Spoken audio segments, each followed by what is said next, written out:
नमस्कार। आज का टॉपिक हमारा है hierarchy of courts.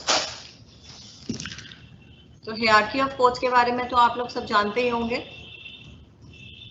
It is a way of structuring courts into different levels. उसमें जुरिस्डिक्शन अलग होती है, एरिया ऑफ रिस्पॉन्सिबिलिटी जो है वो अलग होता है। सो इट इज नेसेसरी कि हमारे कोर्ट्स जो है डिफरेंट स्ट्रक्चर्स में बटे रहे ताकि ड्यूटीज और रिस्पॉन्सिबिलिटीज बटी रहे उसमें। सो इसमें सबसे ऊपर क्या आता है? Supreme Court. The framework of the current legal system has been laid down by the Indian Constitution and the judicial system derives its power from it.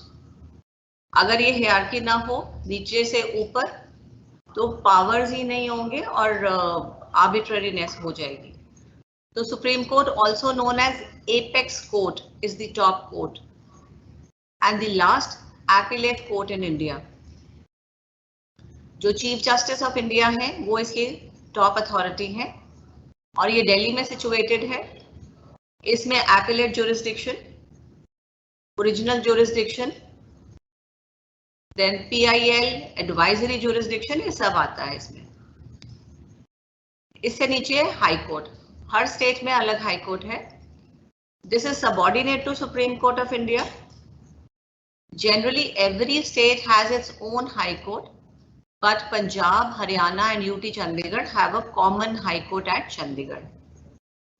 So यहाँ पे क्या आएगा? Writs, criminal miscellaneous, RSA, FRA, FAO, PIL, civil revision, criminal revision, bails, criminal appeals, election petitions वगैरह। इसके बाद district courts हैं जहां आप लोग काम करते हैं। यहाँ पे session court, family court, labour court, POCSO court, additional district and session जजेस। सो ये सारी कोर्ट्स जो हैं ये these are subordinate to the honourable high court and the honourable supreme court. यहाँ civil appeal, criminal appeals, revisions, bails, criminal trials, executions. Original jurisdiction है यहाँ पे MSCT, LAC, probate, guardian, arbitration, transfer application, protection cases. Then the type of litigation before the district court. The staff must have knowledge about the litigation before the civil courts.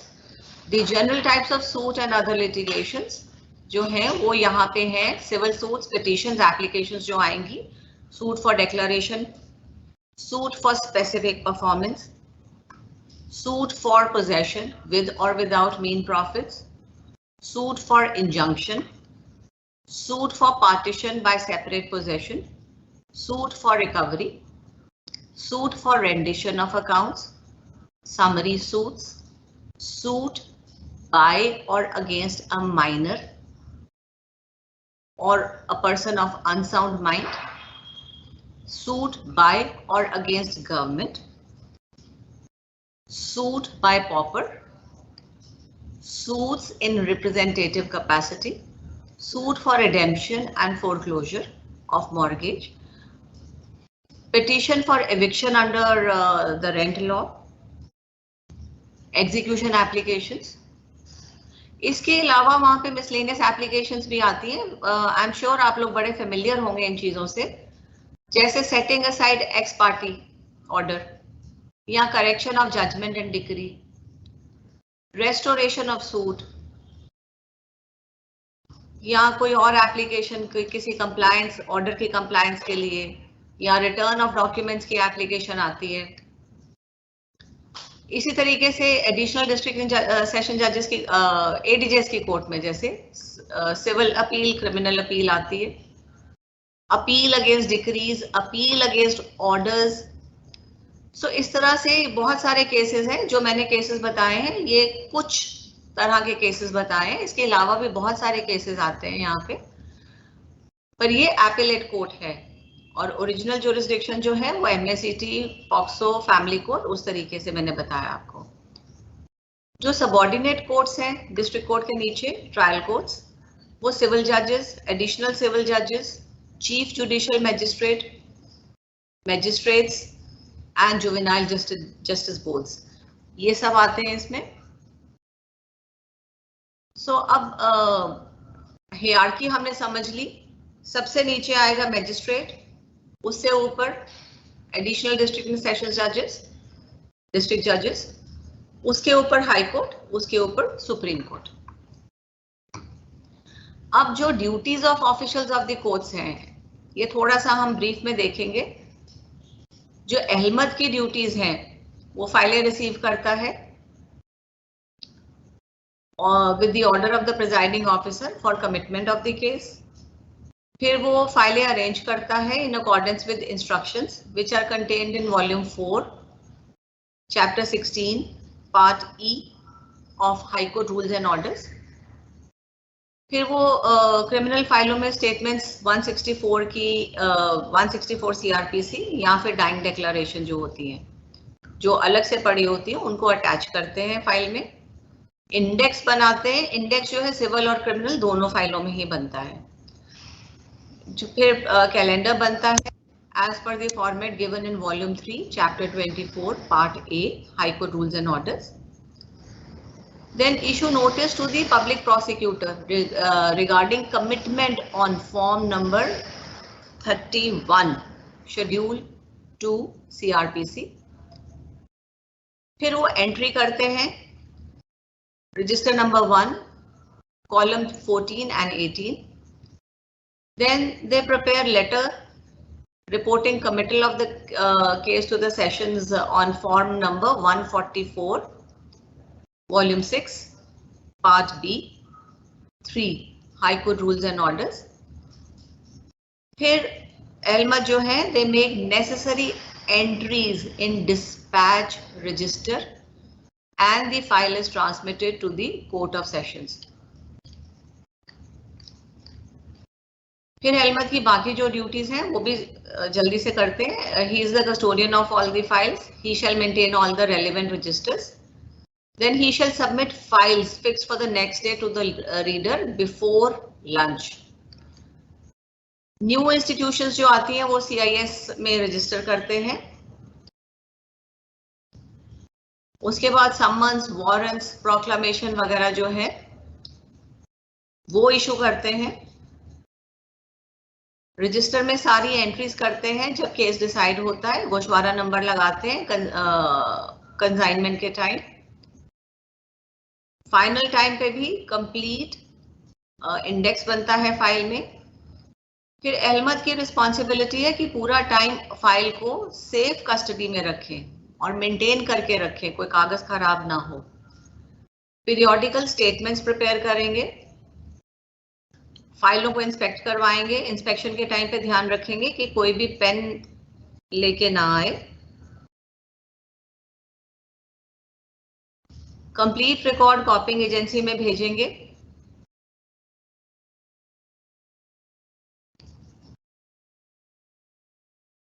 And they will get all the court registers inspected quarterly and signed by the presiding officer. फिर reader की duties क्या है? वो रोज फाइलें निकाल के रखेंगे court के अंदर।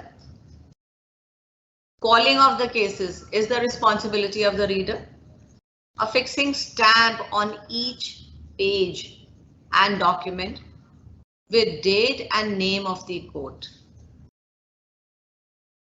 Pleadings को चेक करेंगे, वकालतनामा चेक करेंगे, लिस्ट ऑफ डॉक्यूमेंट्स चेक करेंगे, ये देखेंगे कि जुरिसडिक्शन बनता है कि नहीं, पार्टीज का एड्रेस ठीक है कि नहीं, कॉपीज जितनी लगनी चाहिए वो लगी हुई है कि नहीं, प्लेंट की प्रोसेस फी जो वन टाइम है वो पेड है कि नहीं, मतलब बेसिक सारा काम रीडर करेंगे।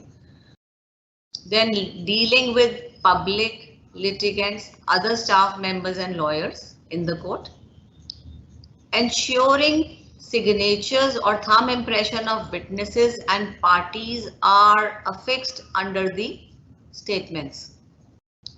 जो भी बयान लिखे जाते हैं कोर्ट में, उसमें रीडर की रिस्पॉन्सिबिलिटी है कि वो पार्टी से साइन करवाए, गवाह से या पार्टी से साइन करवाए, अंगूठा लगवाए। Ensuring signatures of the presiding officer on documents. जितने भी डॉक्यूमेंट्स हैं, एक एक पेज जो है वो फाइल की स्टैंप लगेगी, और जो भी डॉक्यूमेंट्स बयान होता है या कोई भी डॉक्यूमेंट नया आता है फाइल में, उस पे प्रिजाइडिंग ऑफिसर के साइन होंगे. Then reader is required to maintain registers including Peshi register or computerized print from CIS, disposal register and fine register. Then maintaining list of approved commissioners. ये list reader के पास होगी. Approved newspapers की list जो publication के लिए होता है, and unit chart, ये तीनों चीजें रीडर साहब मेंटेन करेंगे. Then maintaining list of legal aid counsels for remand work and trial. एक लिस्ट आती है ऊपर से बन के जिसमें लीगल एड काउंसिल के नाम लिखे होते हैं, वो लिस्ट रीडर के पास रहनी चाहिए. Attendance register and casual leave record भी रजिस्टर जो है रीडर मेंटेन करेंगे. Then preparation of jail warrants, ये बहुत इंपॉर्टेंट काम है, बहुत ध्यान से प्रिपेयर होना चाहिए. इसमें एफआईआर नंबर, एक्यूज के पर्टिकुलर्स, सब कुछ ठीक से लिखा होना चाहिए. Then consignment of decided cases, the reader shall attach a certificate that the undisbursed deposit of diet money which is payable to witness and newspaper payments for publication have been refunded to the depositor. Then fine receipt कौन देगा? ये भी reader ही issue करेंगे. Entries in the fine register and verification thereof has to be made by the reader. Then generating online bank vouchers, challan vouchers, and handing over the same to the fine moharer. Then sending list of cases disposed of during the month to the record keeper. Comparison of disposal register with consignment list. Conciliation of the registers and overall supervision of the staff is also the responsibility of the reader. Then preparation of various statements including monthly, quarterly, 6 monthly, annual statements in coordination with other staff members. Then reader shall also prepare history sheets at the time of annual inspection by the Honorable Administrative Judge. Then reader is required to maintain the library in the court and chamber of the judge. Then maintenance of list of furniture, fixtures and other items in the court and retiring room of the presiding officer. आपके presiding officer change होते रहते हैं, but reader जो है उसको एक register बनाना है, उसको लिस्ट बनानी है कि ये सामान हमारे चेंबर में पड़ा है, ये कोर्ट रूम में पड़ा है, ये किताबें हैं लाइब्रेरी की, ये सारी लिस्ट जो है रीडर बना के रखेंगे ताकि बाद में कोई प्रॉब्लम ना आए. जब रीडर चेंज हो जाए तो reader will hand over that list to the his successor. Then knowledge of costs and pleaders fee to be added in the decree sheet. Decree में नीचे लिखा जाता है कॉस्ट और प्लीडर्स फी. Then getting internal inspection of the court done by presiding officer. ये reader की responsibility है, चाहे रजिस्टर्स जो है वो अहमद लेके आएगा और वो याद दिलाएगा. Then coordination with Ahmed for preparation of file for arguments. Arguments की फाइल बिल्कुल तैयार होनी चाहिए, इंडेक्स लगा होना चाहिए, एग्जिबिट्स लगे होने चाहिए, मार्क होना चाहिए, सब कुछ प्रॉपर्ली. तो ये रीडर की जिम्मेवारी है कि बहस में फाइल लगी है तो अहमद से तैयार करवा के प्रिजाइडिंग ऑफिसर के सामने रखें. Then calculation of the units which have been earned by the court after disposal of each day. ये रीडर की जिम्मेवारी है, ये नहीं कि 10 यूनिट बने और रीडर सब काउंट ही ना करे. So each unit has to be counted by the reader and he has to maintain a record. Then making entries in CIS जो next day की है और brief proceedings जो उसने लिखनी है वो रीडर ने लिखनी है. Maintaining decorum of the court. Presiding officer के साथ साथ रीडर का भी काम है. अगर presiding officer busy है argument सुनने में तो रीडर का फर्ज बनता है कि वो जितने भी litigants या advocates हैं उनको request करे कि आप please शांत रहिए. Then proper framing of succession certificates and probates. Then preparation of decree sheet, सबसे इंपॉर्टेंट काम है रीडर का। फिर कैसे बेल बॉन्ड्स एंड दूसरे बॉन्ड्स चेक करने हैं, ये भी रीडर साहब ने ये आपको किसी और लेक्चर में बताया जाएगा कि बेल बॉन्ड्स और दूसरे बॉन्ड्स रीडर कैसे चेक करते हैं। देन रिलीज ऑर्डर्स इशू होंगे, वो चेक होंगे। कॉज लिस्ट कैसे बनेगी, ये वॉल्यूम 1 चैप्टर 1 पार्ट ए में लिखा हुआ है। Then cancellation of court fee stamps. So उसके बाद ड्यूटीज ऑफ फाइन मुहर्रर। जो क्रिमिनल कोर्ट फाइन इंपोज करता है कन्विक्शन के बाद या ट्रैफिक चलान्स में, या जो अमाउंट श्योरिटी बॉन्ड्स का फोरफीट होता है, ये अमाउंट जो है this is collected and deposited in treasury through fine muharrar at district level and nazir at subdivision level. So the fine imposed by all criminal courts of district would be handed over to fine muharrar at 10:30 AM for further deposit in the bank. Fine मुहर्रर ने fine को bank में deposit करना है और अपने पास नहीं रखना। This is mentioned in volume 4 chapter 11. So every court through reader generates online bank voucher and challan voucher, जिसपे क्या लिखा होता है, head on challan voucher, that is different for subordinate and session court, and that is handed over to the fine muharrar. So entry in the general register of fines maintained by fine muharrar on day-to-day basis, and sum total of the amount is checked by Chief Judicial Magistrate. So fine मुहर्रर जो है ये general register में इसकी entry maintain करेगा जो भी fines आते हैं, और this is checked by the CJM. और जो फाइन मुहर्रर है वो फाइन जमा करा के वाउचर, चलान वाउचर जो है वो वापस रीडर को हैंड ओवर करेंगे और रीडर जो है उसको फाइन रजिस्टर में पेस्ट कर देंगे। जब सिस्टम डाउन होता है तो letter is taken from the bank manager endorsing this aspect, और वो लेटर जो है वो रजिस्टर में पेस्ट कर दी जाती है and it is checked by the learned chief judicial magistrate. तो entry is also made in cash book register. जो फाइन मुहर्रर है वो रिफंड वाउचर रजिस्टर भी मेंटेन करता है। अब जो है फाइन मुहर्रर का बाकी हम डिटेल में पढ़ेंगे अगली बार। स्टेनोग्राफर और जजमेंट राइटर्स भी होते हैं जो कि their duties are governed by Punjab and Haryana civil codes, preparation and supply of certified copies of typewritten judgment rules 1982, chapter 17A, volume 4, high court rules and orders. So stenographer और judgment writers जो हैं they are authorized to supply copies of appealable interim orders and judgments to a party to a civil case या party to proceedings of civil nature.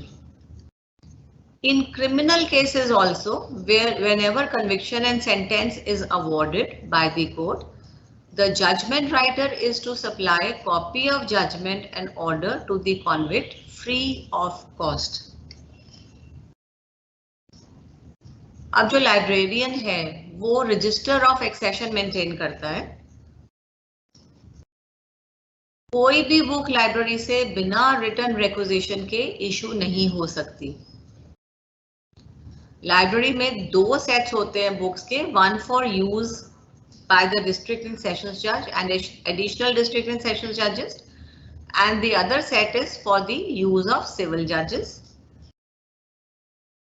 Both set of books में be kept separately, और इसको deal करने के लिए volume 4 chapter 18 आपको पढ़ लेना चाहिए। This deals with duties of librarian. Then duties of record keeper. Record room जो है इसमें सारे डिसाइडेड केसेस जो हैं कंसाइन किए जाते हैं, वहां रिकॉर्ड हर कंजाइंड केस का मिलेगा आपको.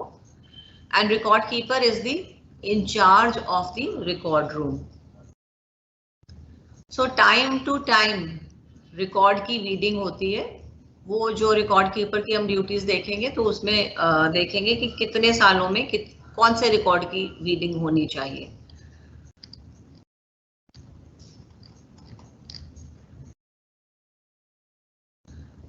जितना भी सिविल एंड क्रिमिनल रिकॉर्ड है, it shall be arranged in 2 parts, part A and part B. तो records of decided cases shall be open to the inspection of the public, subject to the general control of the head of the office. So destruction of records में destruction of waste paper है. Then attestation of record keeper on notes of destruction. So ये volume 4 chapter 16 F. तो record keeper जो है, he has to obtain list of cases disposed of during the month by the reader. This is very important.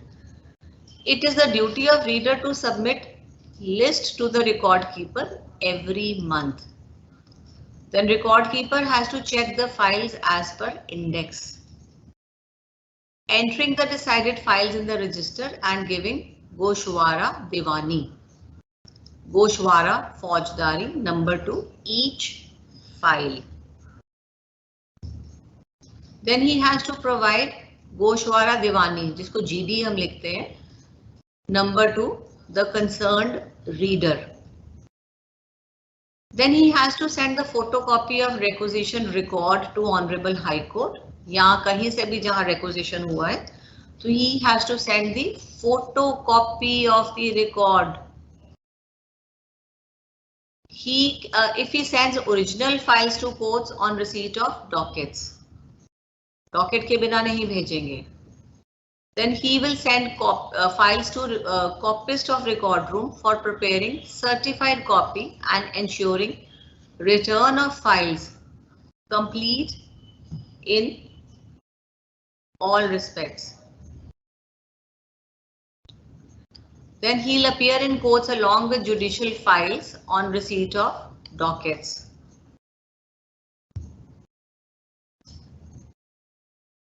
Then he shall report on applications filed for return of documents of decided cases.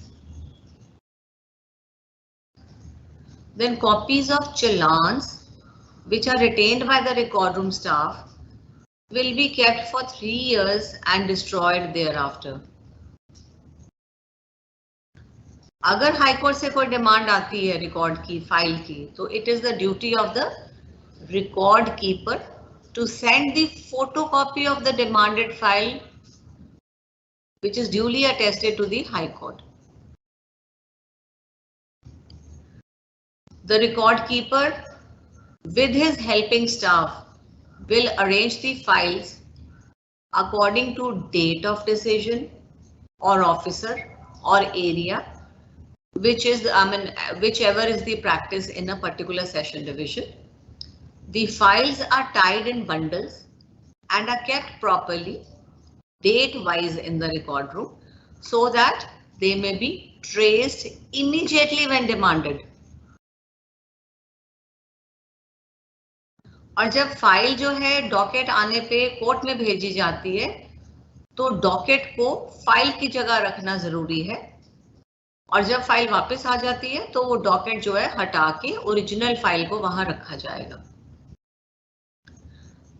जो दो traffic challans which accumulate in great numbers are to be traced with TRF numbers. अभी इतना record रखेंगे record room में तो उस पे दीमक या कीड़ा लगने की बहुत संभावना हो जाती है, सीलन आ सकती है. तो उसके लिए पेस्टिसाइड जो है वो पीरियोडिकली स्प्रे करना बहुत जरूरी है, और अकॉर्डिंग टू रूल्स 6 महीने के बाद अगर पेस्टिसाइड स्प्रे हो जाता है या टर्माइट और कीड़ों के लिए, तो वो उससे हम फाइलें अपनी बचा सकते हैं. Then duties of civil nazir. He is responsible for the proper upkeep of the accounts, and for the security of the cash in his hands. Then civil nazir shall submit reports relating to the members of the establishment and their duties to the civil judge, senior division. Then what are the duties of copyist and examiner? कॉपिंग agency वो branch है district court में जहां से certified copies of orders, documents, records, depositions of witnesses, judgments, decrees are obtained by the parties. जो certified copies हैं ये decided file से और पेंडिंग फाइल्स दोनों से ली जा सकती हैं. तो सर्टिफाइड कॉपीज जो है these are prepared by the copyist and is duly attested and certified by the examiner. Then copy of electronic record shall be supplied as per the directions of the court concerned. High Court Rules and Orders, Volume 4, Chapter 17, deals with Punjab and Haryana civil courts preparation and supply of certified copies of typed, written, appealable interim orders and judgment rules 1982.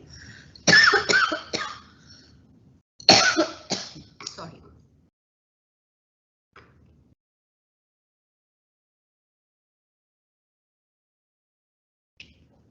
Copy जो है, copy means a certified copy of any record. जब आपसे copy की बात होती है तो वो सर्टिफाइड कॉपी ही होगी. और रिकॉर्ड का मतलब है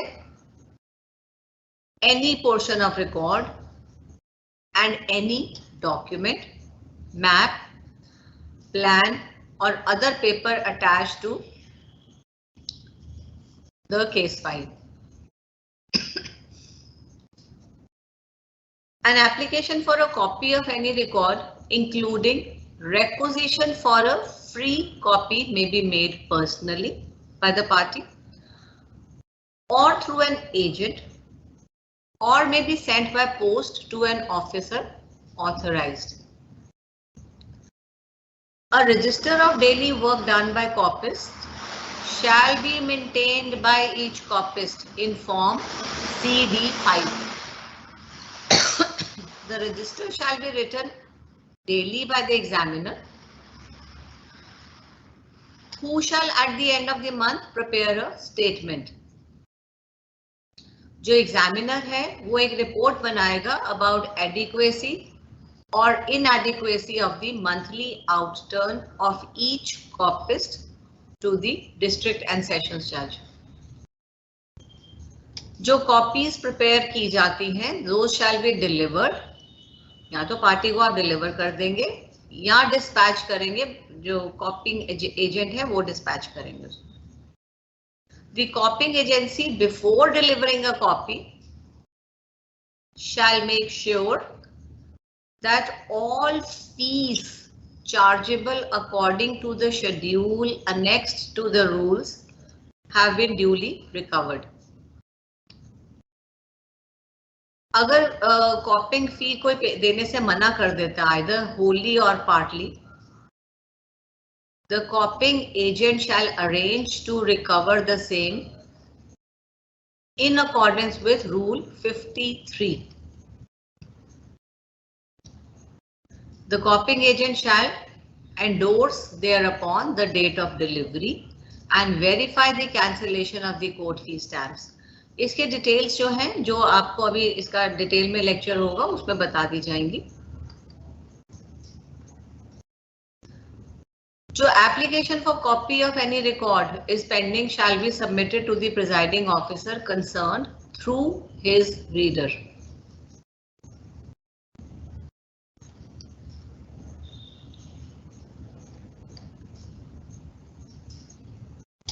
In no case shall a record be sent from the headquarter of a district to a subdivision or tehsil or mufassal court for being copied. कोई रिकॉर्ड नहीं जाएगा एक कोर्ट से दूसरी कोर्ट में. An application for a copy of record of the High Court or of a District and Sessions Court made to a lower court in which the record may be lying at the time of application shall be supplied only with the permission of the court. Only one application shall be made for copies of any number of papers concerning a single case or matter which are in the same record.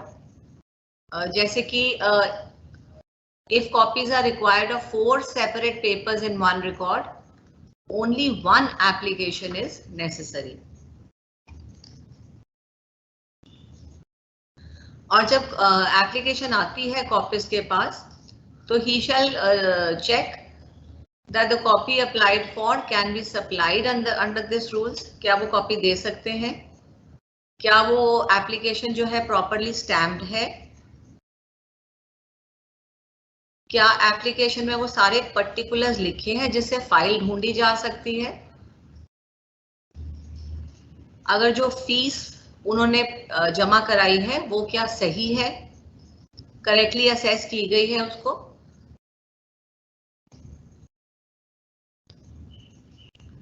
Then copies should be careful when an application is made for a copy of a civil judgment for the purpose of appeal. The applicant shall be informed that a copy of the decree is also necessary and he shall be supplied with such copy unless he declines to pay the necessary fees. Then if an application is rejected or for some reason copy cannot be prepared, then the application may be filed after keeping it pending for 15 days.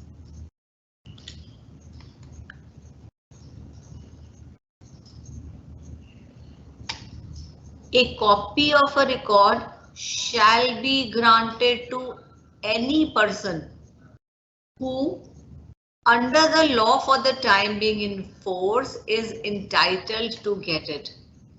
अगर उसका right बनता है copy लेने का तो he will be given the copy. Any party to a civil or criminal case at any stage of the case and a stranger to the civil or criminal case after final decision thereof is entitled to obtain copies of the record of the case, including documents exhibited. Then official letters shall be treated as privileged documents and copies thereof shall not ordinarily be granted. So अंतर है इनमें, official letters की copies नहीं देंगे आप. जो stranger to the case है, he may also be allowed by the court to obtain copies of any such record before the final decision of the case if he is able to show sufficient reasons to the satisfaction of the court. But matrimonial case में stranger का कोई right नहीं है judgement या order की copy लेना या कोई भी प्रोसीडिंग्स की कॉपी लेना.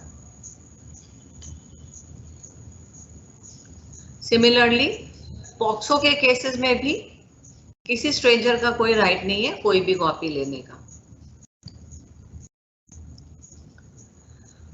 अगर जो कॉन्विक्ट है उसको कॉपी चाहिए फॉर अपील और रिवीजन, उसको फ्री ऑफ कॉस्ट दी जाएगी कॉपी.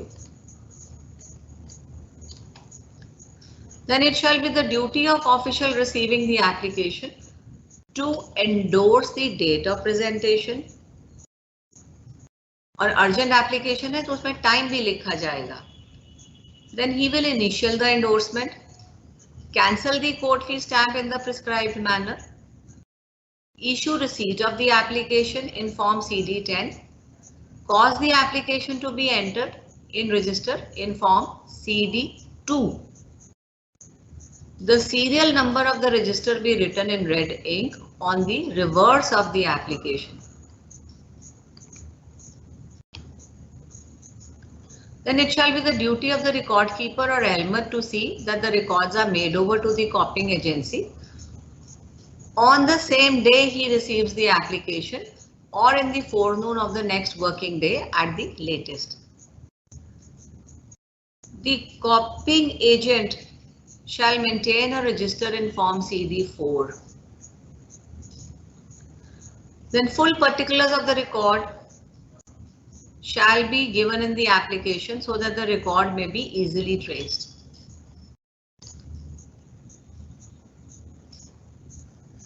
हर कॉपी पे एक हेडिंग होगी containing the name of the court where the case is pending or was decided, name and powers of the presiding officer, case number, date of institution, complete description of the parties, the subject matter of the case,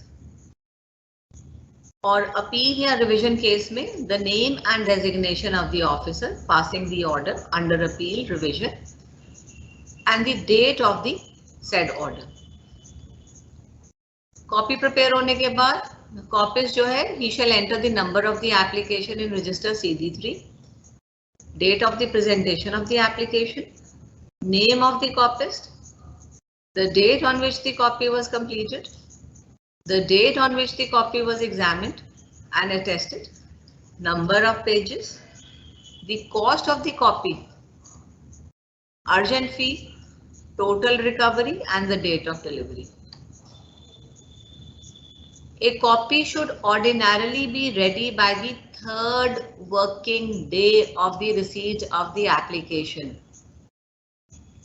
पर जहां urgent copy है, it should be ready before the close of the same day. Otherwise अगर same day नहीं ready होती तो latest by the forenoon of the following working day, not later than that. Copyist जो है he should not be allowed access to the record room. Then what are the duties of Nayab Nazir, Tamil?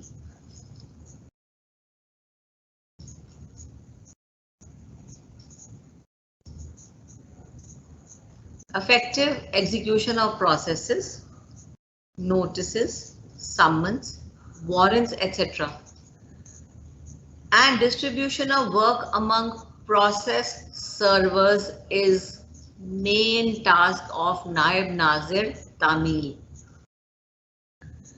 Volume 4, Chapter 6A, Rule 3 says that the Civil Judge Senior Division has control over and is responsible for the efficiency of the process serving establishment of the district. Civil Nazir is the ministerial head of the process serving establishment.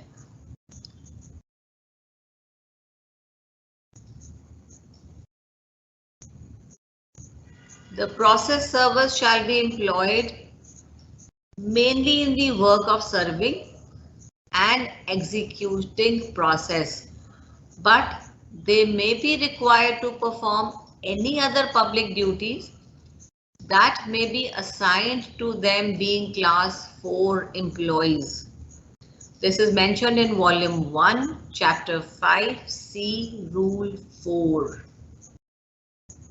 The process servers should make reports on the processes in the prescribed form. In every case at the time of institution, process fee of ₹50 for the service of the processes shall be levied in each court.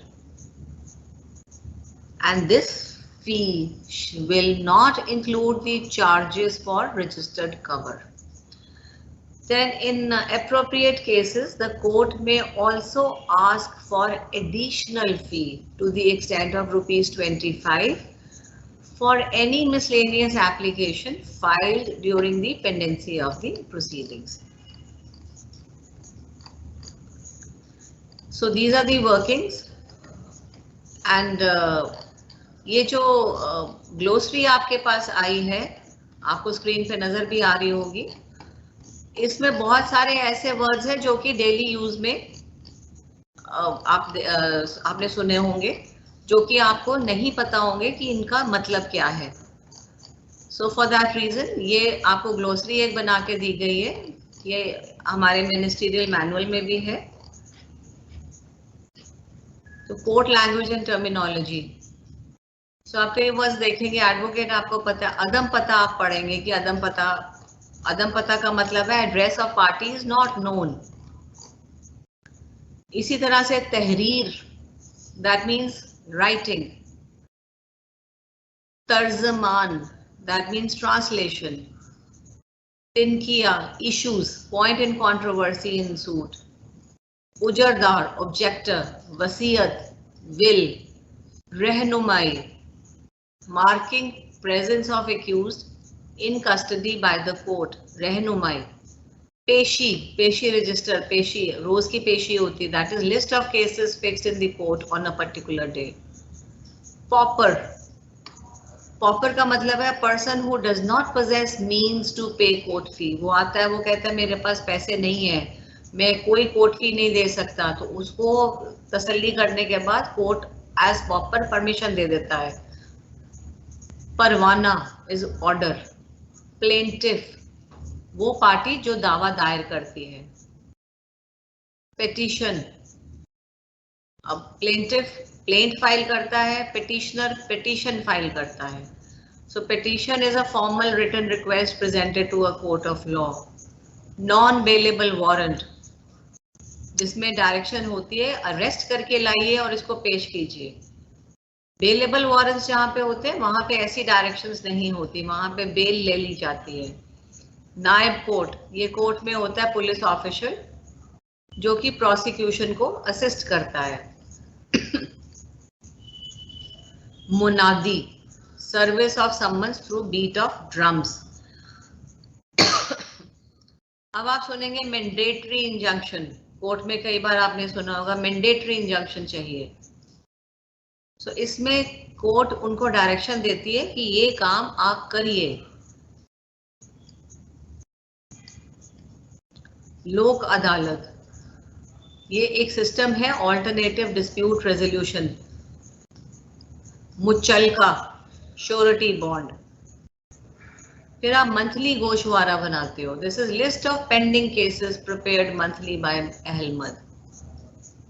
मुद्दई is plaintiff या complainant. मुदाला, defendant. मुजरिम is the accused. जवाबी दावा is the counterclaim. Issues, the disputed question of fact or law to be decided by the court. एक तरफा, हम कहते हैं एक तरफा कार्रवाई हो रही है। एक तरफा means only one party is contesting or representing. So ex party, जो ex party है जिसमें एक ही पार्टी है, दूसरी पार्टी उसको कंटेस्ट करने के लिए नहीं पेश हुई, तो प्लेंटिफ खुद है सिर्फ, दूसरी पार्टी नहीं आई। सो दिस इज एक तरफा एक्स पार्टी। इजरा, एग्जीक्यूशन ऑफ डिक्री। गवाह, दिस इज विटनेस। फौत, this is death, the person is dead, death हो गई उसकी, फौत हो गया वो। कई उर्दू के वर्ड्स हैं, कई इंग्लिश के वर्ड्स हैं, पर ये रेगुलरली यूज होते हैं, तो आप एक बार इसको पढ़ लीजिए। FIR is the first information report. This is about a crime. जो पुलिस में हम केस दर्ज कराते हैं तो एक FIR लिखना अनिवार्य होता है। FIR लिखी जाती है, उसके बेसिस पे आगे ट्रायल होता है। फरिश्त दस्तावेज, that is list of documents. फरिश्त गवाहन, list of witnesses. Then decree holder, ये वो इंसान है जो दावा जीत जाता है, जिसके हक में फैसला होता है, तो उसको डिक्री होल्डर कहते हैं। और दावा क्या है? जो केस फाइल होता है, case, plaint.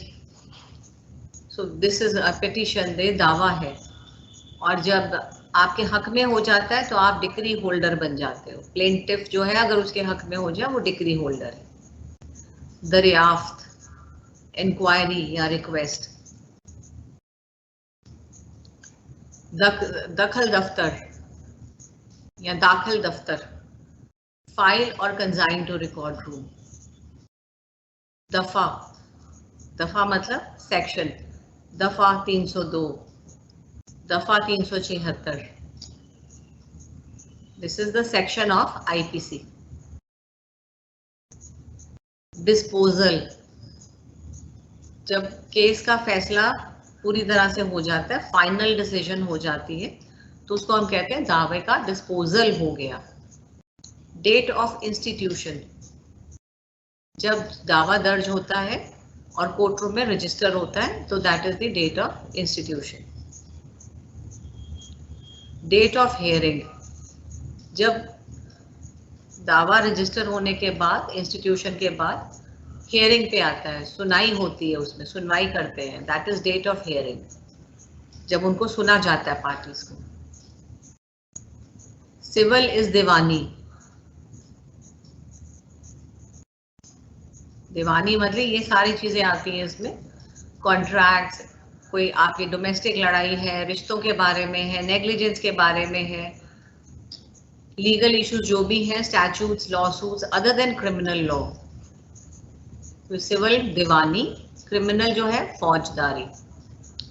Challan, chargesheet presented by police in an FIR, challan पेश करते हैं जब वो सारी एफआईआर, जब पुलिस पहले एफआईआर लिखती है, उसके बाद इन्वेस्टिगेशन होती है, जब सारी इन्वेस्टिगेशन कंप्लीट हो जाती है तो कोर्ट में चार्जशीट दी जाती है, चालान दिया जाता है, उसको चालान कहते हैं। सारे के सारे कागज लगे होते हैं उसमें, जितनी कार्रवाई हुई है पुलिस के द्वारा, या जो 164 के बयान लिखे जाते हैं वो भी इसके साथ अटैच हो जाते हैं। Cause of action, reasons that lead to filing of a case, हम कहते हैं आपका कॉज ऑफ एक्शन क्या है, किस वजह से आप कोर्ट में आए हैं, तो that is cause of action. Cause list, आपकी जो रोज आप कॉज लिस्ट बाहर लगाते ही हैं। चस्पानगी, अफिक्सेशन, हम जब भी सम्मन्स भेजते हैं, किसी को प्रोक्लेम्ड ऑफेंडर बनाते हैं, या जब भी सम्मन्स की कॉपी जाती है, जब जो पार्टी है वहां नहीं अवेलेबल होती, नहीं मिलती, तो एक कॉपी उसके घर के बाहर चस्पानगी की जाती है, पेस्ट की जाती है, लगाई जाती है वहां पे, ताकि जब भी वो वापस आए उस पते पे वो उसको पढ़ सके। तो चस्पानगी, कोर्ट में भी कई बार हम प्रोक्लेमेशन की कॉपी लगाते, तो दैट इज कॉल्ड चस्पानगी, this is pasting. Bench, the composition of जजेस sitting to hear a matter in court. अभी हाई कोर्ट, नीचे तो बेंच नहीं होता, नीचे तो सिंगल जज बैठते हैं, हाई कोर्ट में 2 जजेस बैठते हैं, 3 जजेस बैठते हैं, सुप्रीम कोर्ट में भी बैठते हैं ज्यादा जजेस, तो उसको बेंच कहा जाता है, सिंगल जज बेंच, डबल। बेलिफ, जो एग्जीक्यूशन में ऑर्डर्स को एग्जीक्यूट करता है उसको बेलिफ कहते हैं। जो बिगैमी है वो second marriage during the subsistence of first marriage. Award क्या है, decision of N arbitrator tribunal, इसको हम डिक्री नहीं कहते क्योंकि ये सूट में कोर्ट के द्वारा नहीं फैसला किया गया, ये आर्बिट्रेटर में या ट्राइब्यूनल ने किया है फैसला, तो इसको कहते हैं अवॉर्ड। अटेस्टेशन का क्या मतलब है, the act of authenticated a signature for the purpose of declaring that a document was properly signed and executed। Attestation जो भी करता है वो ये बताता है कि मेरे सामने इसको लिखा गया और मेरे सामने इसको साइन किया गया, जिस the person who is supposed to sign has signed in my presence, तो उसको अटेस्टेशन कहते हैं कि इसको हमने वेरीफाई कर दिया। Attorney, an agent or someone authorized to act for another, जैसे वकील है, पावर ऑफ अटॉर्नी देते हैं हम, कई बार घर के किसी सदस्य को अटॉर्नी देते हैं, तो वो हमारा एजेंट हो जाता है, he is authorised by us to act on our behalf. Arrears की हम कई बार बात करते हैं, जो पेंडिंग अमाउंट होता है, दैट इज एरियर्स। आर्बिट्रेटर कौन है, जिसके अभी हमने बात की अवार्ड की, तो arbitrator is person who conducts an arbitration, he is an independent person officially appointed to settle a dispute. हम एक न्यूट्रल आदमी को अपॉइंट करते हैं कि आप हमारी लड़ाई का फैसला करेंगे। उसमें it is not as per the court procedure, it is as per the settled proceedings.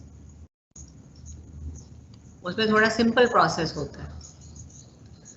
Amicus curiae, friend of the court, ये कई बार कोर्ट अपॉइंट करता है किसी को कि आप एमिकस क्वेरी बनिए और हमें चीजें पता करके बताइए, कलेक्ट कीजिए। So is someone who is not a party to a case and who assists a court by offering information, expertise or insight that has a bearing on the issues of the case. तो amicus query को कहा जाता है कि आप थोड़े हमें information collect करके दीजिए, आप मौके पे जाके देखिए, आप और एक्सपर्ट से बात कीजिए, पता कीजिए और हमें बताइए। कोर्ट को असिस्ट करता है amicus query. Appellant जो है, the party who appeals a trial court decision. अगर प्लेंटिफ के हक में फैसला नहीं हुआ तो वो अपील फाइल करेगा, तो वो एपेलेंट होगा। अगर प्लेंटिफ के हक में फैसला हुआ है, दूसरी पार्टी जाती है, तो दूसरी पार्टी एपेलेंट होगी। तो जो भी इंसान, जो पार्टी अपील फाइल करती है, वो एपेलेंट बन जाती है। So agreement is meeting of the minds even without legal obligations. कई एग्रीमेंट तो आपने देखा ही होगा कि एग्रीमेंट करा है।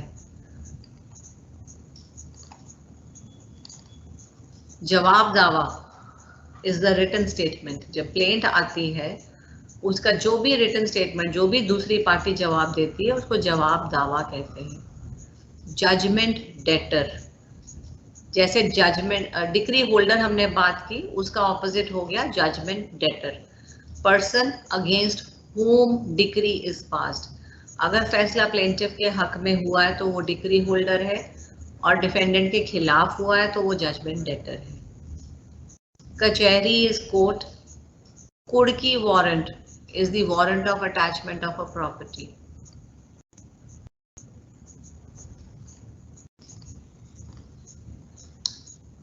देन पिटीशन तो हमने कर लिया। परवाना इज ऑर्डर। प्यादा इज द प्रोसेस सर्वर। रुक्का is a slip or memo. Statute is a formal written enactment of a legislative authority. Taftish is inquiry or investigation. Tarjuman is translation. So अगर आपको किसी चीज की प्रॉब्लम आए तो आप रिफ्रेशर ट्रेनिंग मैनुअल है जो मिनिस्ट्रियल स्टाफ का, आप उसको भी देख सकते हैं। और कोई क्वेरी हो तो आप अकेडमी में पूछ सकते हैं। So thank you so much.